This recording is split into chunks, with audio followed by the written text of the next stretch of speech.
How's everybody doing? Excellent? Yep. All right. Tired? This class is killing you? So first announcement, since I won't be here next week, how do you turn in your homework?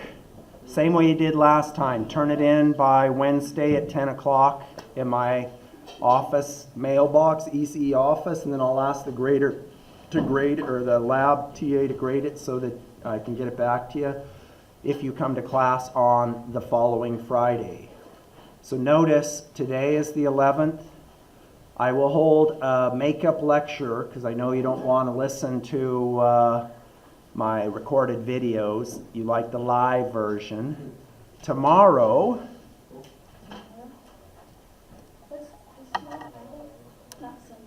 nope. Tomorrow, 2/12/2016 at 1 p.m. Good? So I will find a room in the first floor of TBEB. Does everybody follow? So if you can attend, that's great. If you can't, I'll record it for you personally, and then you can watch it at your own leisure during the weekend. Does everybody follow?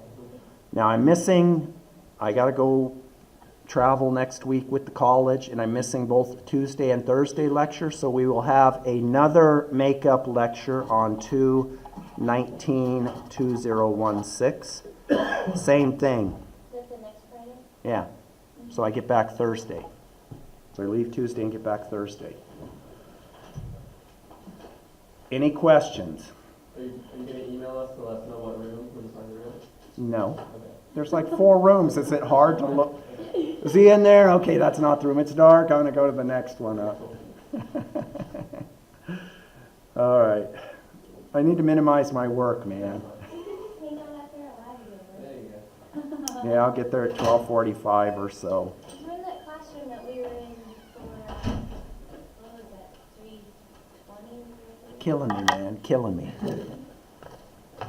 And I don't remember. They all blend together. All right. Are there any questions on? I feel funny without something on my ears.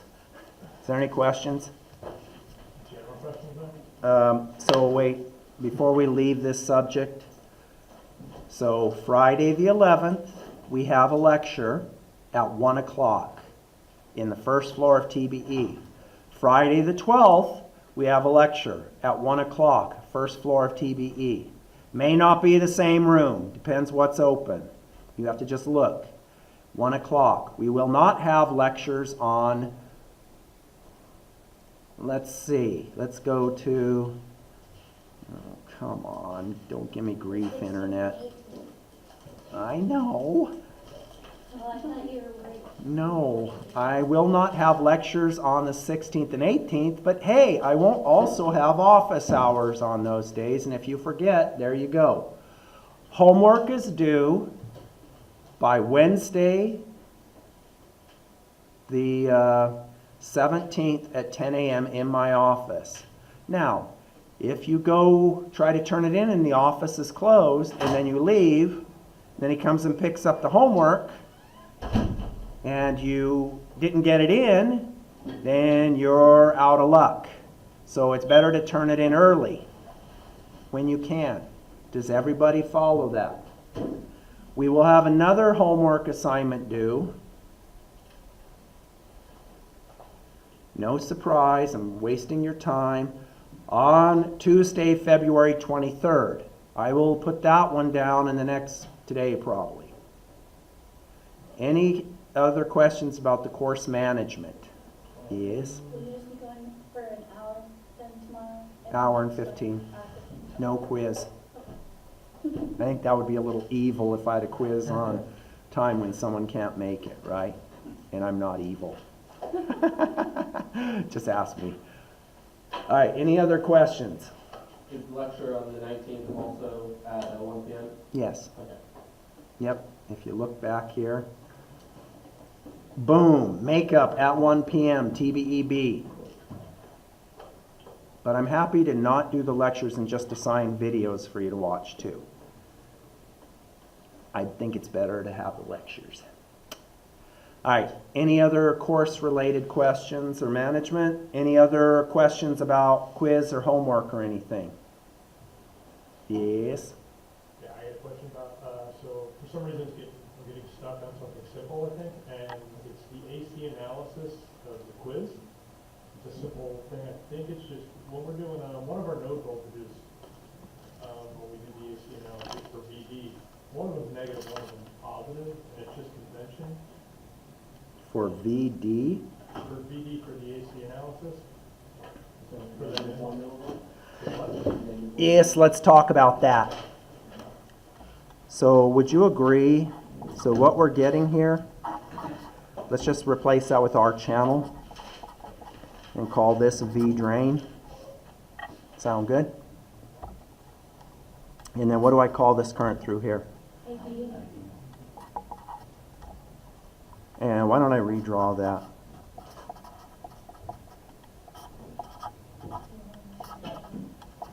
Does everybody agree those are the same? And so what is VD then?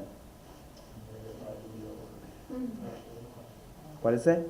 IDR channel. Minus ID times R channel, right? So let me just ask you a few questions because I'm having phobias now. No? It's better to ask questions and instead of continuing on and not having a good fundamental foundation. If I look at this and I write plus minus V I and I write the voltage there, what is it? What is it? How about if I have the following? Negative IR.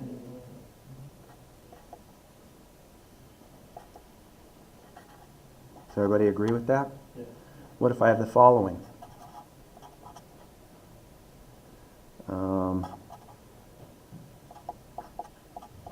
What's the voltage here? Negative IR. What if I have the following?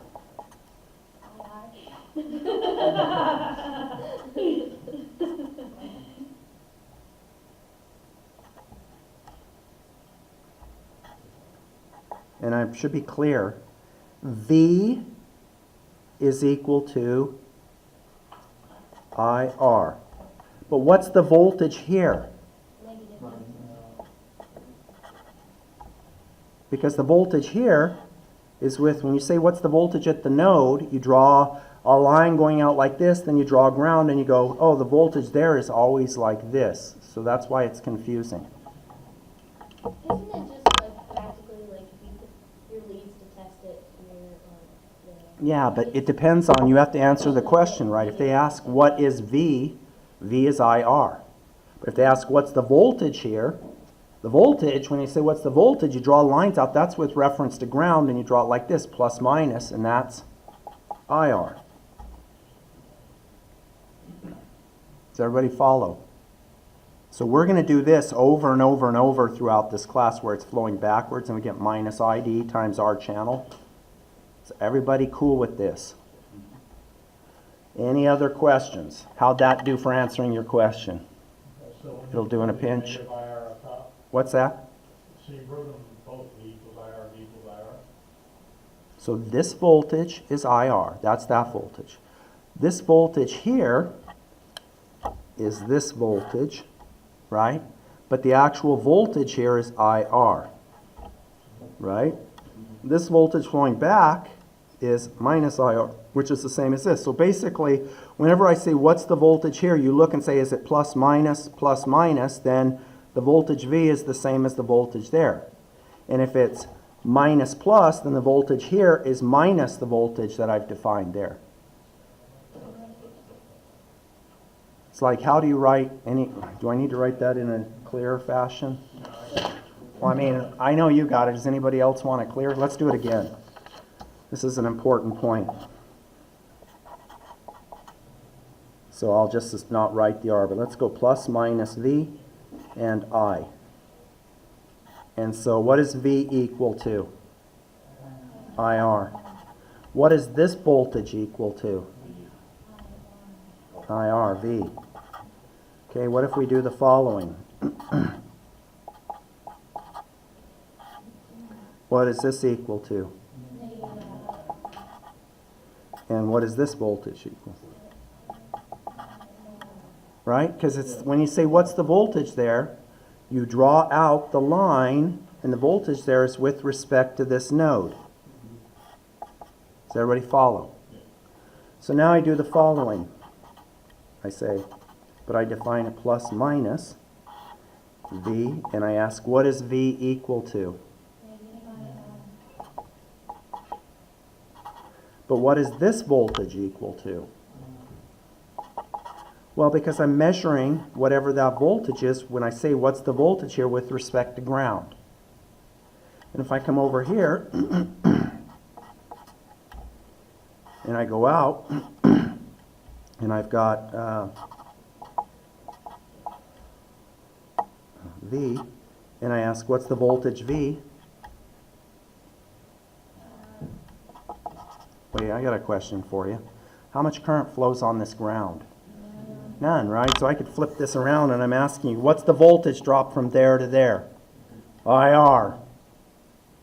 Ground is just a reference. However, if I now ask what's the voltage drop here, what's the voltage on that node?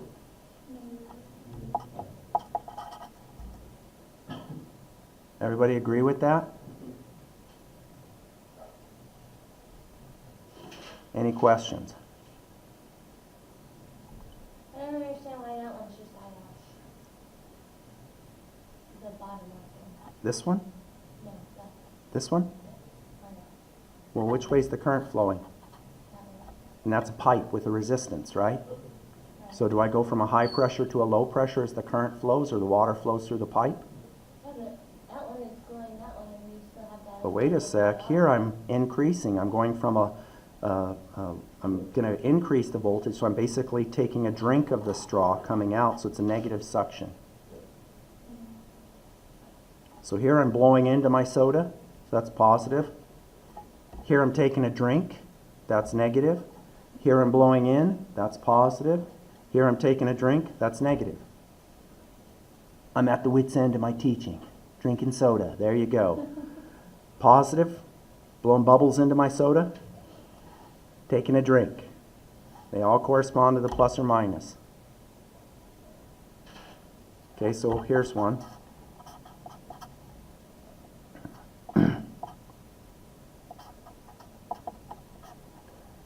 What is this voltage? We'll call it Vx equal to.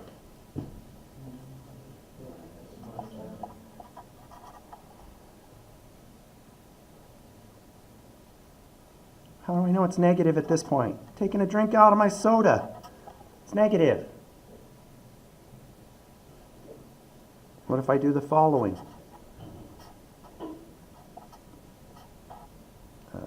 Let's do it this way. And I ask, what's the voltage here?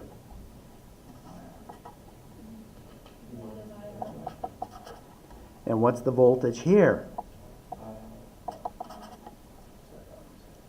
So Alright. when it comes to like the resistors and stuff, though, it kind of it's also pretty much like, depending on whether you're doing reference or like just the voltage drop.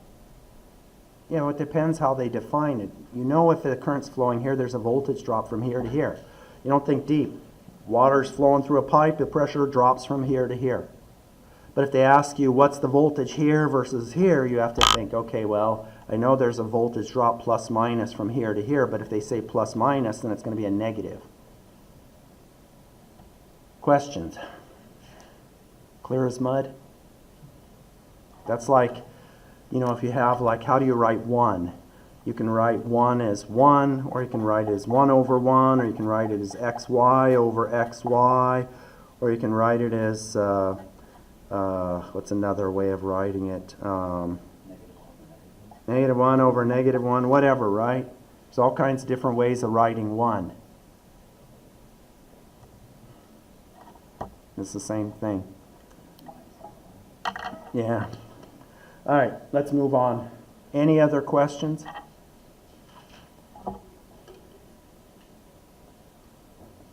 Any questions? Yeah. You know what, do you mind doing, just doing like, elaborating a little bit on the temperature behavior? For the MOSFET? Yeah, like, if you can,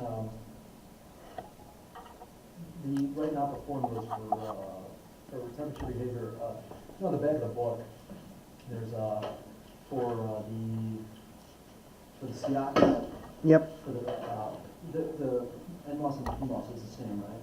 But when you, when you go to calculate it, right, you, because it's empty, right, and so it's to the negative 15, then you have to divide it, right? Because you know what, I just got stuck on that, it just kind of like, So- I just wasted too much time just, So- because it was screwing up my calculations. So Kp of t is equal to what?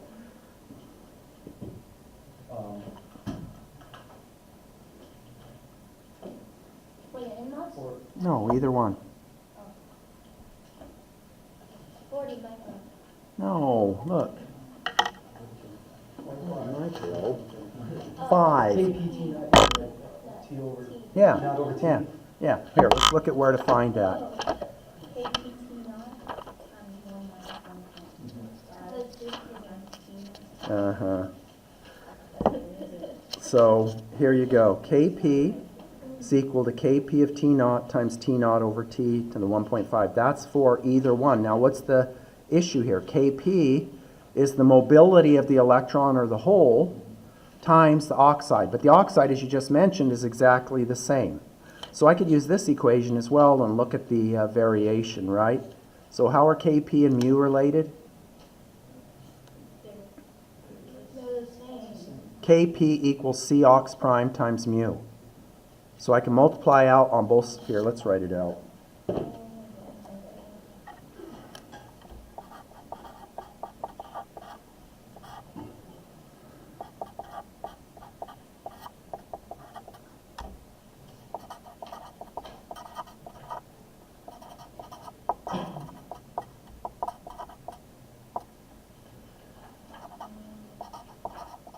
Does everybody agree with that? So mu sub n of t is equal to mu sub n of t naught times, let's write a little different, t over t naught to the minus 1.5 power.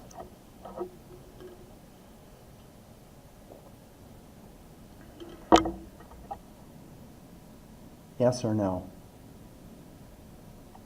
Okay, so now if I ask, this describes how mu n changes, right? So now if I want to write, how does mu n change, or what's the temperature coefficient of the mobility, or lots of other questions, I can then take the derivative of this with respect to temperature and get the slope. But let me ask before I do that, if I plot a resistor's change versus temperature, I get something that looks like this. Just as a temperature resistance, I get something that looks like that. Okay, say it has a positive TempCo. This slope is the temperature coefficient of the resistor. So I can rewrite this as the measured value of the resistor, let's call that right here T0,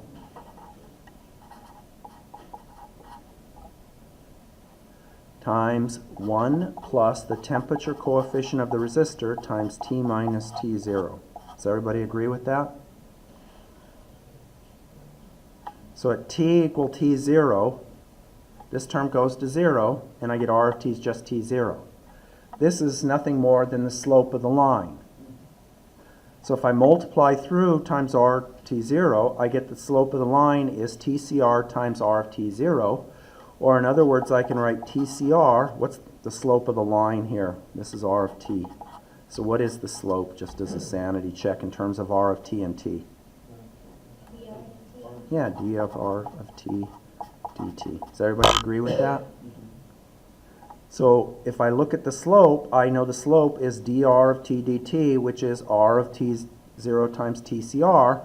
So I can write that the temperature coefficient is R of T0 times del of R of T, del T.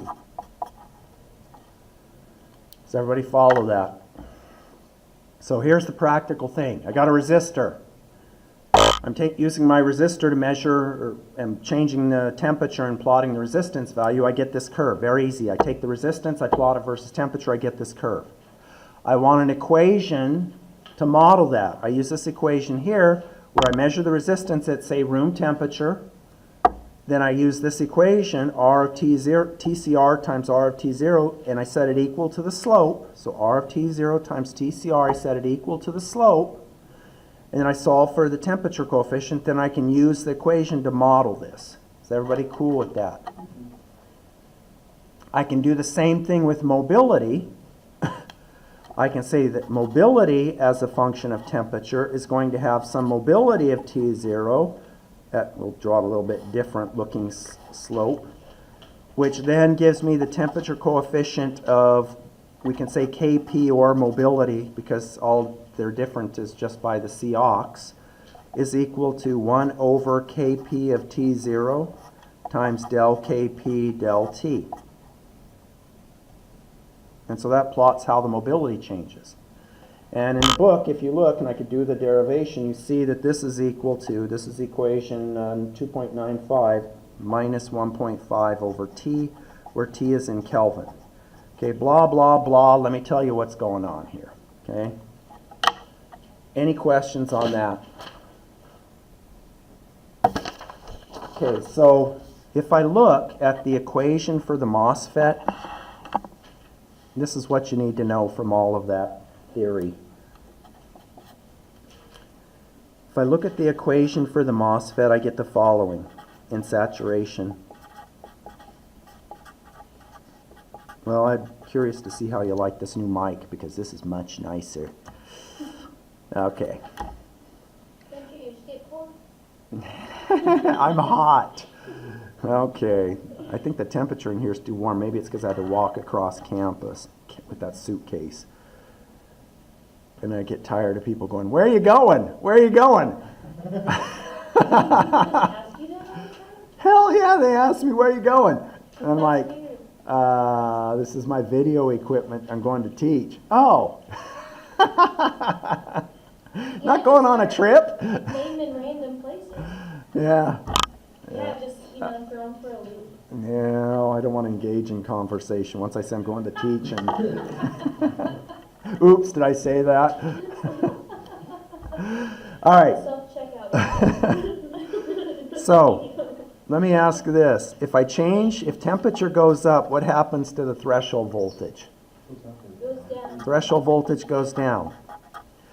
So, if I look at this equation, and I look at VGS small, okay, doesn't changes in the threshold voltage have a significant effect? So say the threshold voltage was 0.8 and this was 0.81, and now the threshold voltage changes to 0.81. Won't the current go to 0? Yes. But wait, what if this was 2 volts and it went from 0.8 to 0.81? Wouldn't the current change very little? Does everybody see that? So if I plot ID versus VGS, I'm going to get curves that look like this. I can draw it well. And what happens is temperature goes up, the curves go up like this.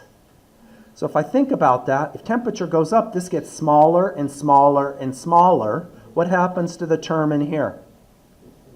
It gets bigger and bigger and bigger. Does everybody see that? Okay. However, if I go to larger VGS, then changes in the threshold voltage have less effect on the current. Then what dominates is the Kp. And what does Kp do as temperature increases? So as temperature, okay, so when I see a positive temperature coefficient, that's the slope going up like this. So one simple example of where you would use this is in measuring temperature, like if you have, what's a good example? You want to measure the temperature of your stove. You could put a resistor in contact with the stove, measure the resistance. A simple example would be a circuit that does this, just an op-amp circuit, where this resistor is in temperature, is in contact with the stove, and so its value changes with temperature, and so the measured output voltage here changes, and then you can directly read what the temperature is. Does everybody follow that? So it's really simple temperature measurement. You calibrate it and then you let it go, as long as you have a linear variation. Okay? Yes? When it gets really cold, how high can the threshold voltage go? If it gets really cold, well, that's the problem. If it gets to like cryogenic temperatures, then the threshold voltage gets really large, and so it becomes challenging to design the circuit, so you need to use a larger power supply. Yeah. So if I look here now, Kp is going to go down. No, so negative means, the negative here means that temperature increases, the curves go down. So as temperature goes up, this goes down. So does the threshold voltage increase or decrease with increasing temperature? So is it got a negative temperature coefficient or a positive temperature coefficient? Negative. And so it's going to have a curve that looks like this, whereas resistors in general have a positive temp co. Okay, so if I go back here and I look at the curve, what's going to happen is the curve's going to go down here where we get VGS large, where this becomes less influential, and we get a decrease. And that's what's discussed in the book. And I probably spent too much time talking about that, but does that answer your question? Okay. Any other questions? So for phone, when it's really, really cold, the battery turns faster as well? No. They have all kinds of techniques in modern electronics where they will adjust the operating frequency, and then they'll gate things to shut them off to minimize power, because battery life's a huge deal nowadays. So, all right, any other questions before we talk about current mirrors? No? All right, current mirrors. The mirroring of current. It's good stuff. Is that what we've already been doing? What's that? Are these current mirrors? The circuits that we're doing? No, kinda. So, we've kind of talked about it already. So this is chapter 20. So a current mirror is ubiquitous in analog IC design. What does ubiquitous means? It's a big deal. No. Same. No, ubiquitous means it appears to be everywhere. There you go. Now you can use a new modern word. Current mirror. Slot machines are ubiquitous in Las Vegas. Start talking like that. Your friends will really like you. Here's another one, gratuitous. Unnecessary. Slot machines are a bit gratuitous in Las Vegas because they're everywhere. Here's another one, germane. That means like I knew relative. that. Yeah, pertinent. Start talking like that. See how your friends do. All right, let's talk about current mirrors because they're germane to analog IC design. All right.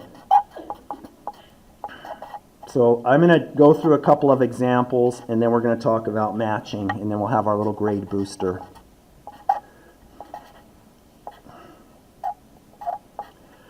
So I'm going to call this W1, L1, W2, L2. Let me ask this. Are the gate source voltages here the same?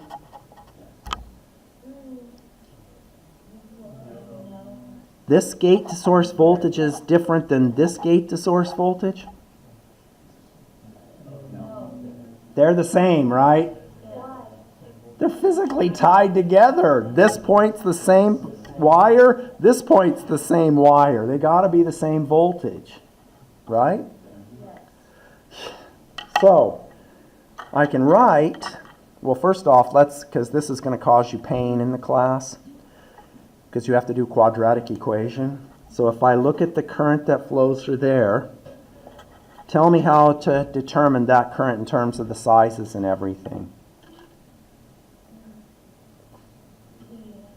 What is the current in terms of VDD and VGS? What is the current that flows there? You're going to do this over and over again, so I want to get it over with right at the beginning.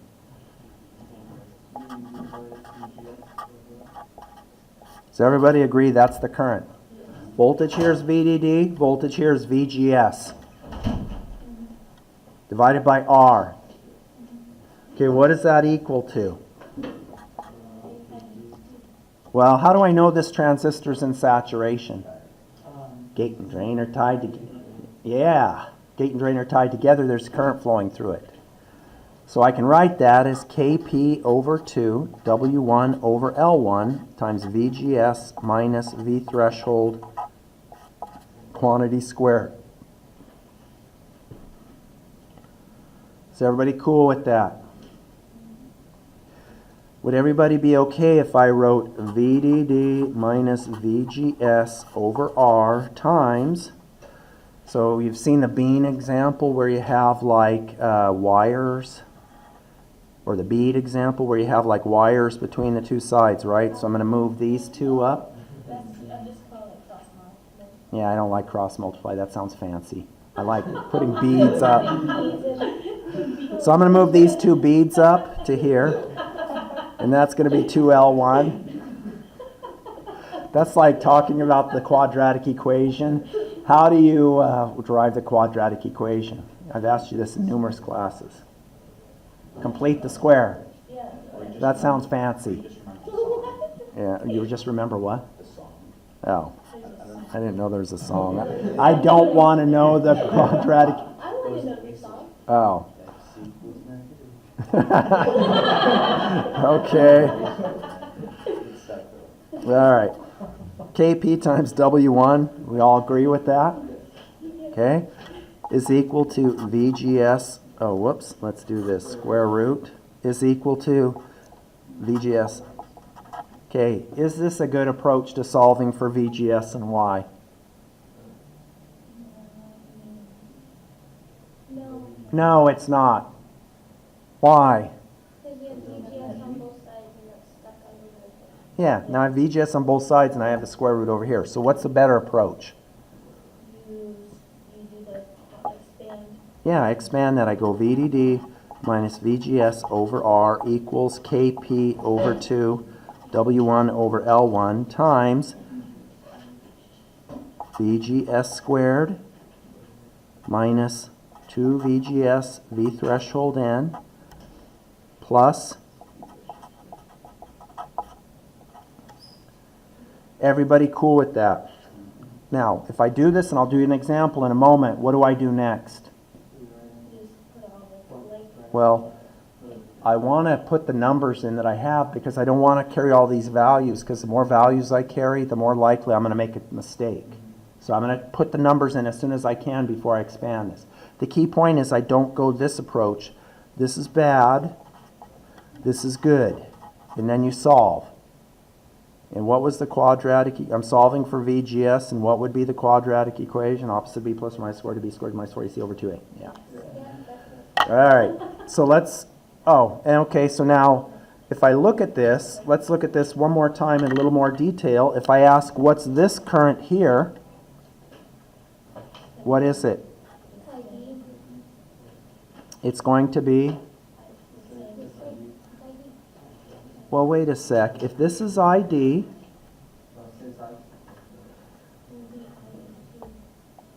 this current's going to be Kp times W2 over L2 times VGS minus V threshold N squared. So what's different between this current and this current? The sizes, right? So I'm going to redraw this on the next page.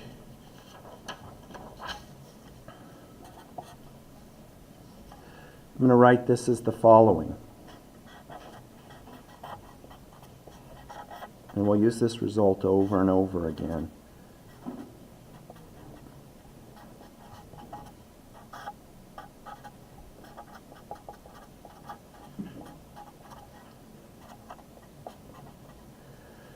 We get I1 equals Kp sub n over 2 W1 over L1 times VGS minus V threshold N squared. I2 is equal to Kp sub n over 2 W2 over L2 times VGS minus V threshold N squared. What cancels?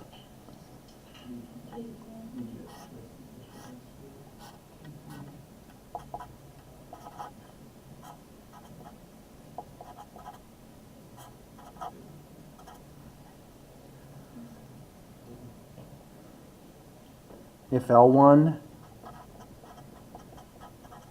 And what is that equal to?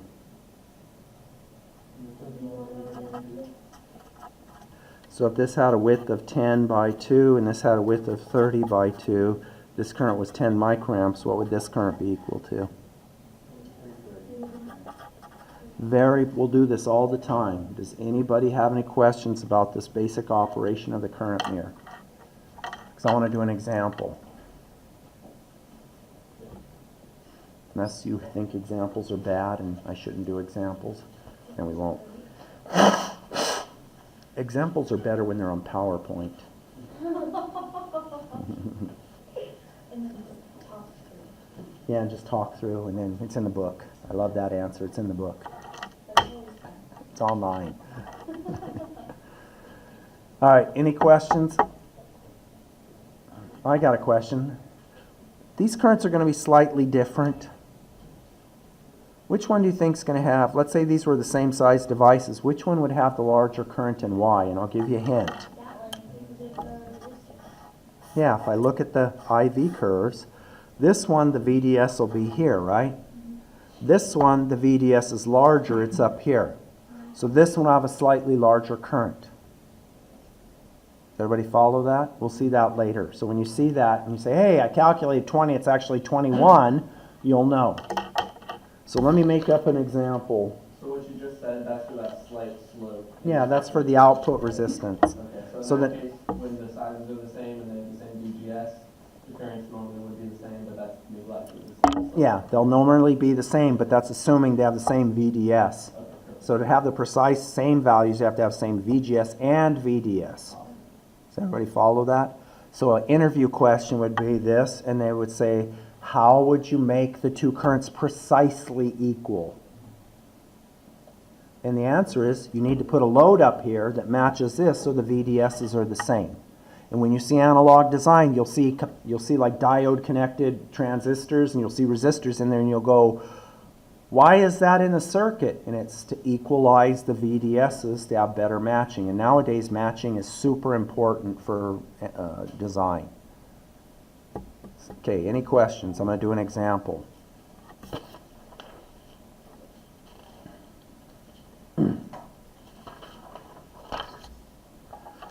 So let's use purple.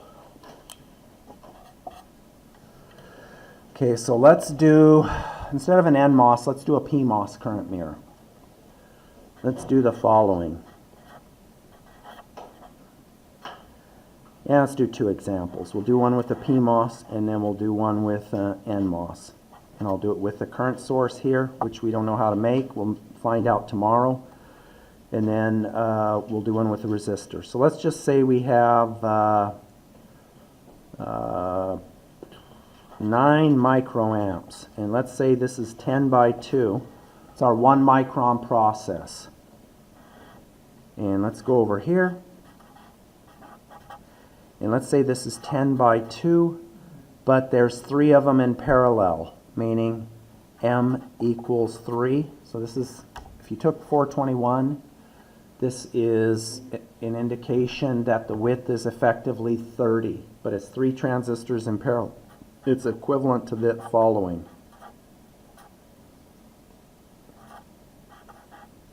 Oops.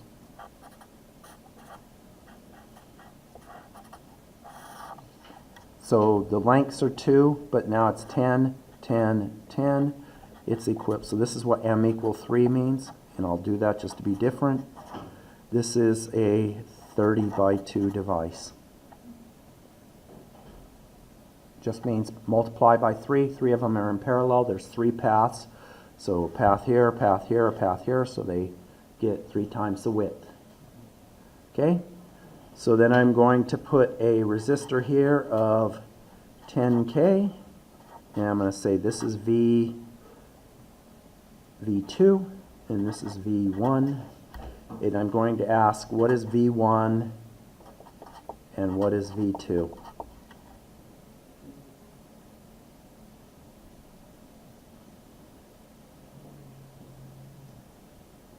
If I asked you quickly, tell me, estimate what V2 is. Tell me what the answer is.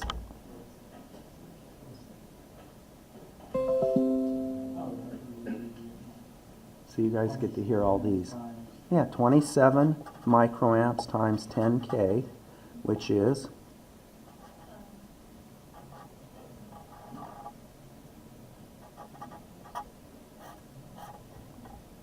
does everybody agree with that?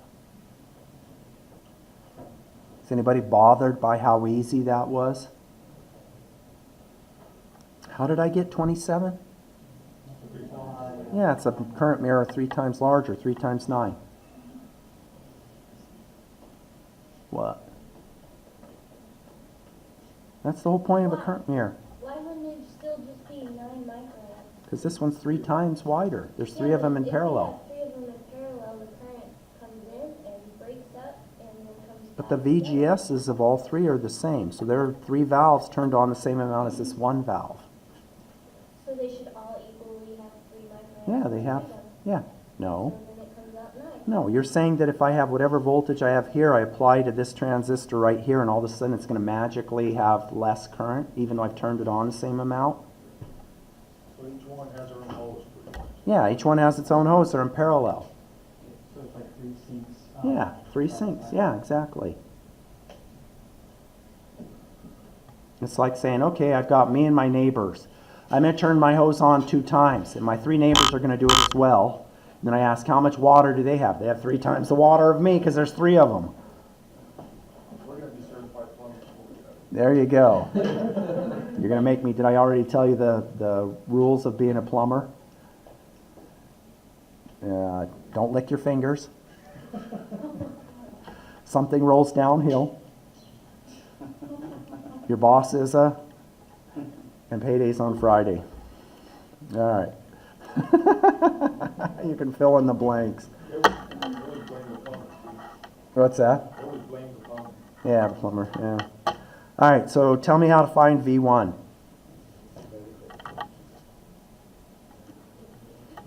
See, when I do it, it's easy. How do I find V1? So I write, let's see if I can skip some steps. 9 micro, as soon as I say that, the students say, no, don't skip steps. 40 microamps per volt squared. Where did I get that? Yeah, Kp of P times 10 over 2 times, what's VSG? I don't know. Let's just write VSG. Does everybody agree with that? Let's write VSG here. What is V1 then?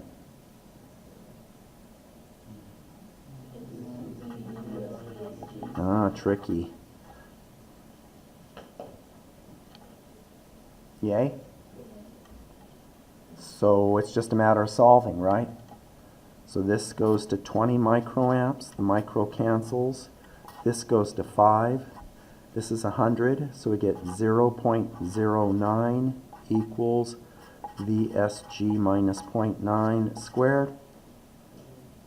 Square root of both sides is, I have to pull out my calculator, is, let's see, square root of 9 would be 0.3. Does that sound right? Equals VSG minus 0.9. Let's do a sim. We'll sim this one. What? I don't know. Maybe I'm wrong. Let's find out. I am? Tell me I'm wrong. If you square 0.3, it's going to get bigger, right? Why don't you get your calculator out and tell me? I don't know. How many times have I been told I'm wrong today? Take 3 times 10 to the negative 1. I'm right? All right. It's okay to tell me I'm wrong, but it's bad if you tell me I'm dumb at the same time. You're dumb. All right. If you did, I'd be like, okay, I'm dumb. What can I say? Okay. And then what's the answer? What is V1 if VDD is 5 volts?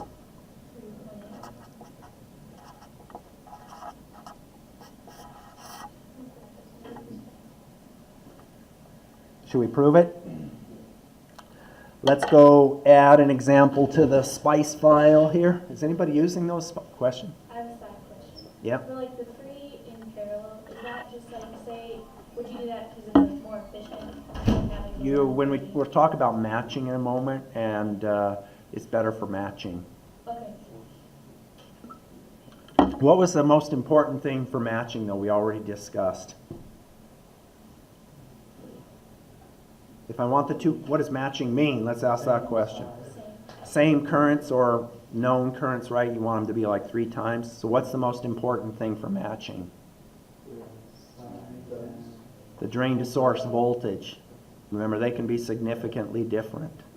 So let's see, we got 270 for this voltage, and we got 3.8 for this voltage, which would be 1.2 there.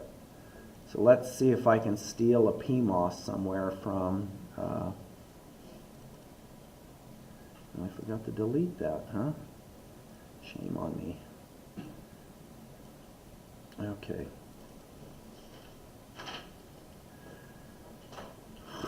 Which one has a PMOS in it? That one right there. This one? I don't know. Maybe those over there. You lied.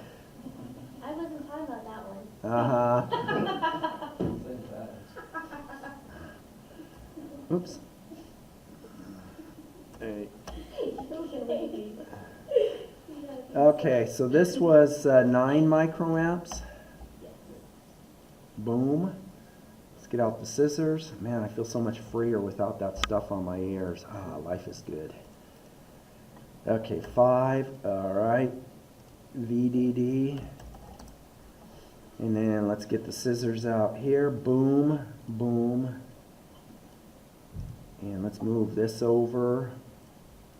Now you are using these, you said? Yeah. Couldn't you technically just flip that? Well, that's an NMOS. No. Come on. All right, so PMOS 4. Okay, and then let's do a Control R, Control E. Whoops.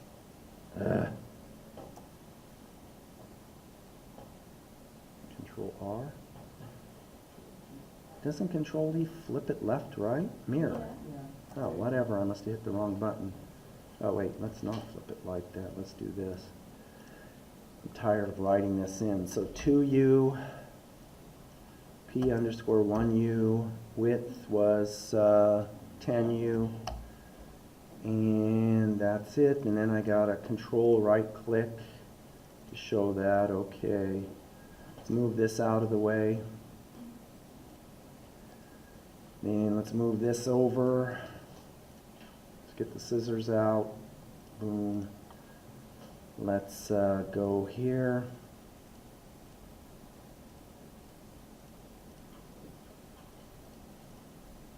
Label the wire.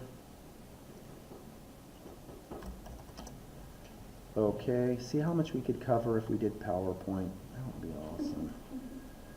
Okay.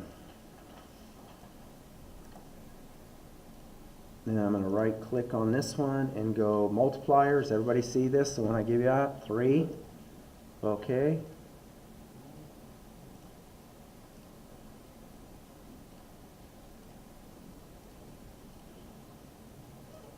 What is wrong? Oh, yeah. Boom, boom. Or I could just put minus. It's better to flip it. And then the resistor value was 10K. And press G. And then get my little pen out here. Any questions?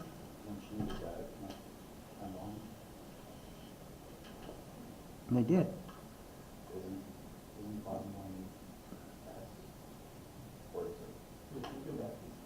What's that?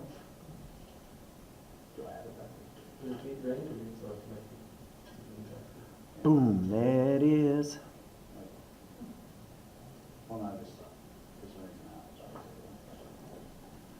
Any questions on that? Should we poke the running man? Oh, you know what? I didn't mark this, but that's fine. 283, is that close to the 270 we calculated? 3.8. Ooh, that's really close. 27, let's see if it's 9 or 27. 28, I think I'm closer than 9. Any questions? Boring, huh?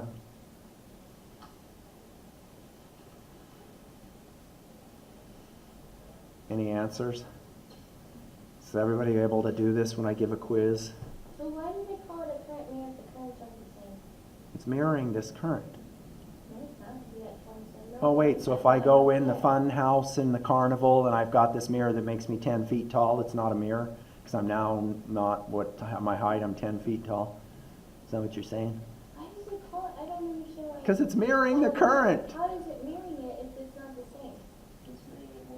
I understand your funny house analogy. That's what it's called. Don't ask me. That's just what it's called.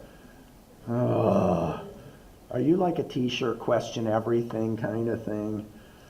All right, let's do another example. I have a question real quick. Yes? So when you drew in the upper right, you're saying there's 3 entire lines. Do you not draw a third one, or are you considering the one on the left, the additional one? No, these are the 3 in parallel. That's this one. Yeah. So let's do, actually, you know what? Instead of doing that, I want to talk briefly about matching, so you have plenty of time to do your quiz. So we already talked about what's the most important thing for matching? Drain to source voltage. So there's other matching, and I want to review those right now.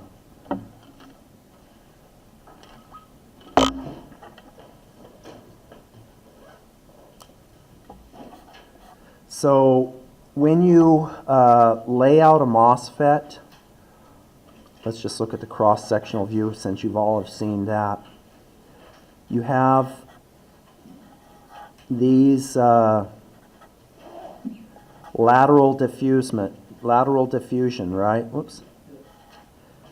And the lateral diffusion gives the effective length as the drawn length minus 2 times the lateral diffusion.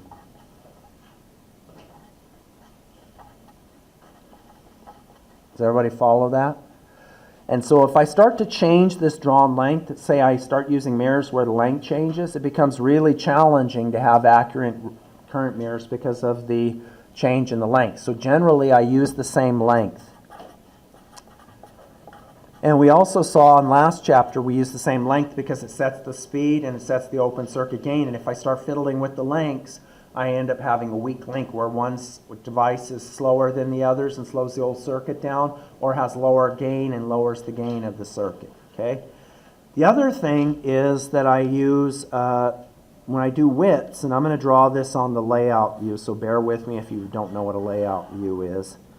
If you look at the layout view, this is the gate, this is the drain, this is the source, this is the length, and then this is the width. And so the length of poly, this is the gate poly, over the active area sets the W and the L. Okay, so this is layout. When I take and start changing the widths, this oxide encroachment here starts to change. And so my effective W is influenced by that little imperfection when I make the device. And so in order to have the proper integers, I'm going to do what I did earlier, and I'm going to use the multiplying factor where I put MOSFETs in parallel.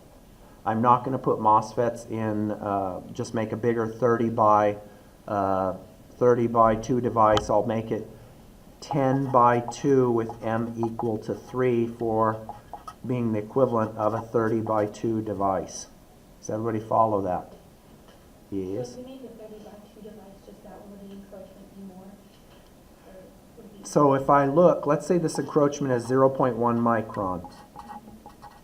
And let's say my width is 10 microns. So my reference device would have an effective width of 9.8 microns, right? If I used a 30 device, then I would have 29.8 microns. And if I look, the ratio is not 3, right? However, if I use n equal 3, I've got three 9.8 microns devices in parallel. So when I do the ratio, whatever that is, 29.4 ratio with 9.8, it's precisely 3. So because I've used a wider device and I only have that oxide encroachment on the one device, it doesn't change the width by the appropriate amount. Okay? So refresh my memory before we talk about the last topic. For the length, how does that influence the open circuit gain? If I want to have high open circuit gain, what do I do with my length? Long. If I want high speed, what do I want with my length? Short. For overdrive voltage, if I want high speed, do I want my overdrive voltage large or small? Large. For high open circuit gain, do I want my overdrive voltage large or small? Small. So now I'm going to ask, so that means what does small overdrive voltage and large overdrive voltage mean? What is overdrive voltage? Just refresh my memory. This is the overdrive, right? So if I say large overdrive, it means large VGS. So I want to, just last topic, I want to talk about the threshold voltage. The threshold voltage, I want to ask, how does that influence the matching of the current mirrors? Okay? So do I want to use, in other words, how does my overdrive relative to the threshold voltage influence the matching of the current mirrors? Does everybody follow that? So let me explain. So I know when I do my current mirrors, then I get the following. I've got this.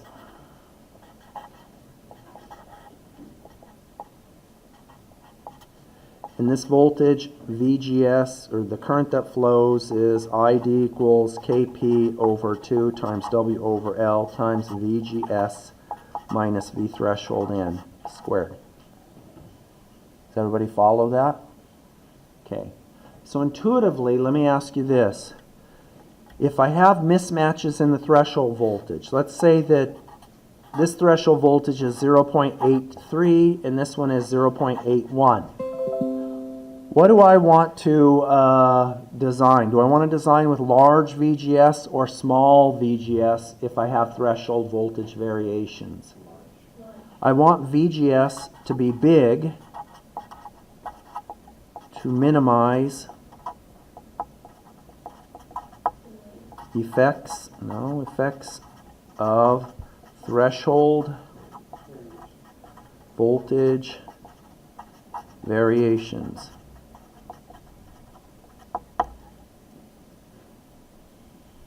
Yay or nay? Does everybody follow that? Okay. Can you explain why? It's the exact same thing we talked about with temperature earlier, right? So I want to make sure that you know that. But if I design with large VGS, what happens to my gain? Goes down. Okay, so for minimizing the mismatches due to the threshold voltage, what do I want my overdrive to do?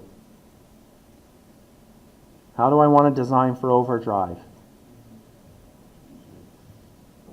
Do I want it to be big or small to minimize the effect of threshold voltage mismatch? This is a big deal. That's what people talk about in industry, is threshold voltage is matching within 50 millivolts, and then they have to design circuits that still work. You want to think? Yeah, I want it big. So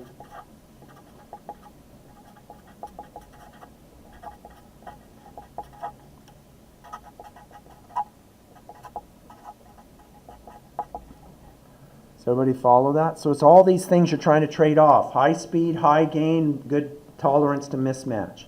Any questions on that? I want to cover one last quick thing. Was this quiz less stressful taking it home and doing it? Yeah. That's not my goal.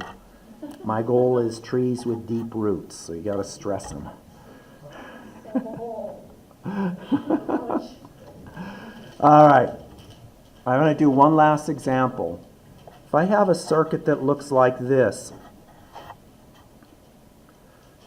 let's just say 10 by 10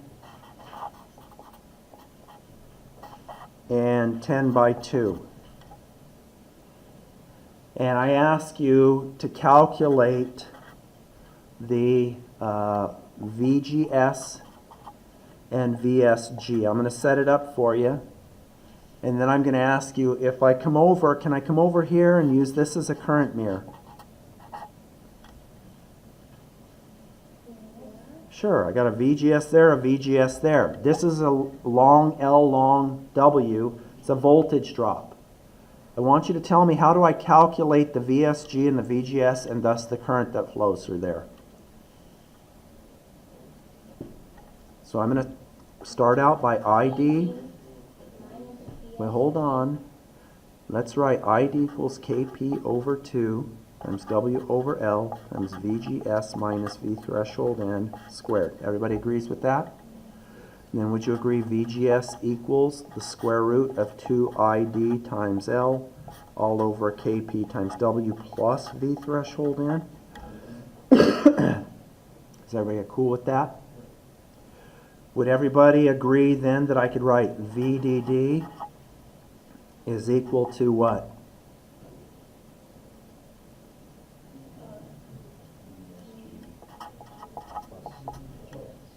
Anybody not follow that? So would everybody agree? I know what VDD is, that I could write this as square root of 2 ID. We'll write this as ln over kp sub n wn plus V threshold n plus square root of 2 ID LP over Kp sub p times Wp plus V threshold p. Are the IDs the same? Why? They're in series. The current's got to be the same flowing through each. So you know what the sizes are. You have to solve for ID. You plug in the numbers, and then you solve the ID, and you'll get a quadratic. How do you know which ID is the one that you use when you solve for the quadratic? The one that makes sense. Yeah, it's the one that's positive. It's the one that makes sense. There'll probably be a negative one and a positive one. The negative one doesn't make sense because it means it's going backwards. Then if I take this over and I go, what's the current flowing in here? You just use a simple current mirror, and if they're the same size device, it'll be the same current. How do I calculate the current once I've got how do I calculate the VSG and the VGS once I've got the drain current flowing? Plug it back in.